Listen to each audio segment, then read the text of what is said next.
Hey guys, welcome to my channel. So, eto, finally naayos ko na yung problema ng expedition na ilang taon na. Okay? So, bago ko sabihin yung problema at saka yung kasagutan, ang background muna ganito. I think 3 years ago nagpunta kami sa Big Bend. Okay? Dahil rough road yung pinuntahan namin, nagkaroon ng problema to, tinow. So nakalog yata electronics. Pero later on nalaman ko na yung susi pala, no, hindi nagtatransmit ng signal. Anyway, so pinatow ko to sa pinakamalapit na talyer, which is Terlingua. So Big Bend. I-research nyo na lang kung gaano ka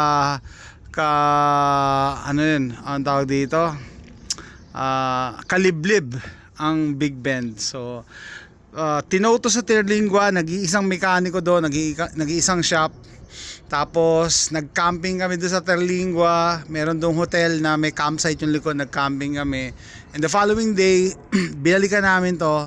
Ang sabi ng mekaniko, wala daw sila nakitang problema. Okay, so tuwan-tuwa ako. So umalis na kami, no? Nung pag-alis namin, doon na realize wala siyang walang front washer. So delikado yun kasi lalo na pag maglo-long drive ka, delikado yung walang front washer, no? So tuwing hihinto ako para magpagas, nililinis ko yung windshield hanggang makauwi ako sa bahay. And then talaga masira-sira na ulo ko kaka-figure out bakit hindi gumagana yung washer ko. Yung wiper gumagana, yung likod, washer at saka wiper gumagana. So, sabi ko hindi pwede, hindi ako pwede mag-drive na wiper lang, no? Ang ginawa ko, pinalitan ko yung motor ng yung washer motor. And then I found out na yung washer motor ng front at saka rear, isa lang naman.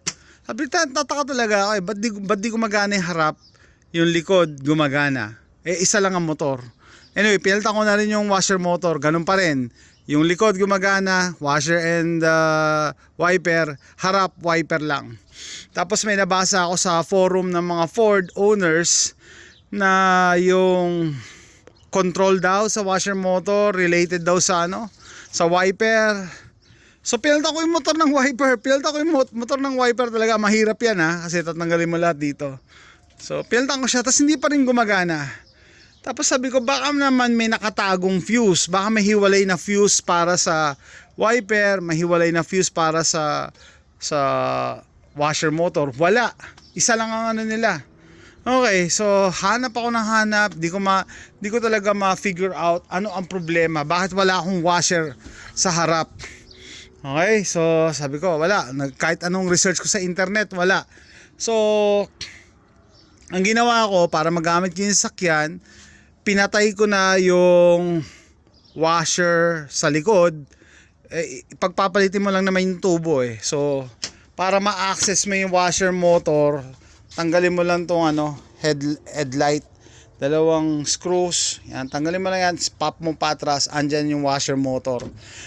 May nakita pa nga ako isa, sumagot, sabi, buti may access pala dyan, sa ilalim niya kinuha. Mas masalimuot sa ilalim. So dito mas madali. Okay, so pinagpalit ko lang. So ang nangyari, patay na yung likod ko. Wala na akong washer sa harap.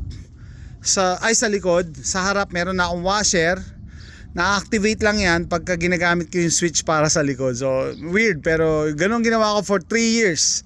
And yung likod na wiper, pinatay ko na rin. Tinanggal ko na yung relay noon para, syempre, baka magasgas yung likod pag wiper lang, tapos walang washer.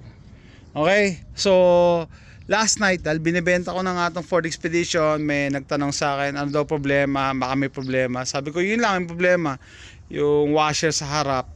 Ang ginagamit ko yung control ng likod.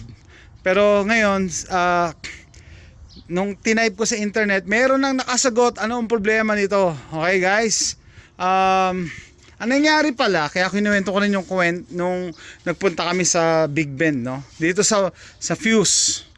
Nung tumirik yung sasakyan ko at that time, yung mekaniko, pinagpalit-palit tong mga relay, pinagpalit-palit. So akala ko din, pare-pares lang yan. Hindi, meron pala dyang AA tsaka AB. Hindi, AB tsaka BA. So, eto mga to, AB, AB, AB, AB, AB, AB, AB, AB. Eto pala, Diyos ko po, BA pala yan, BA nakalagay. BA. Okay, so anong pinagkaiba ng BA? Ang BA, 5 ang ano niyan, connections. So, eto yung wiper sa likod. Nasira ko nga, kaya pinalta ko na lang ng bago. Pinalta, 4 lang dapat ang prongs nito. So, nagkapalit pala. Yung para dito, nandito. Kaya hindi gumagana kasi 4 lang dito, ang prongs. Mamaya ipapakita ko sa inyo. So, tandaan nyo, meron pala yung AB tsaka AA na code. Okay. So, punta tayo dito sa loob para mapakita ko sa inyo. Order ako sa Amazon kagabi. Tapos, 1 day delivery. Dineliver ngayon.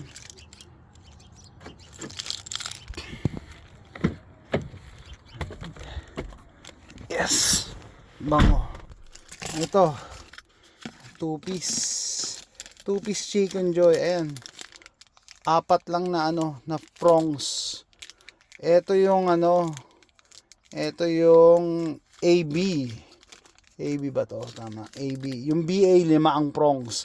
So, yun lang.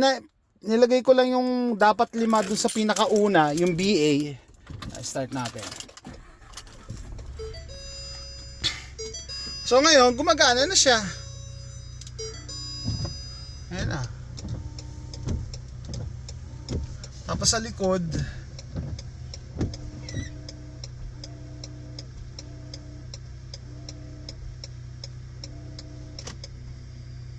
magana na. Ano lang pala yun. Okay, so lesson learned. Ito mga relays, although magkakamuka, although papasok, they are not created equal. Merong code pala na AB tsaka BA.